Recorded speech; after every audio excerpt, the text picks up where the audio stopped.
Your Majesty, Queen Elizabeth II, I congratulate you very warmly on the occasion of your platinum anniversary as Queen of England. You have been such a gracious queen whose impact to the world has been amazing, a real personification of royalty with dignity and grace. This I know was not achieved by sudden flights, but constantly doing what you thought was right for humanity. History recalls your visit to Ghana in 1961, amidst the controversy and calls for cancellation of the trip for various reasons. That visit, however, amongst other things, facilitated the high sought-after funding for the Volta River Dam, which was the centerpiece of the economic plans of our former president, Osajefo Dr. Kwame Nkrumah.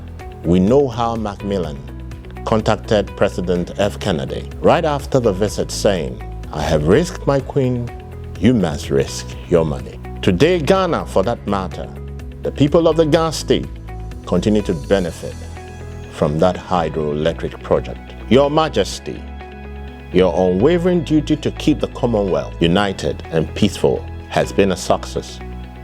Year after year, the torch of the Queen's baton relay exemplify your tremendous work in that regard. Recently, I watched a series titled The Crown, and I've come to the realization that your journey to the throne, on the throne, till now, has not been easy.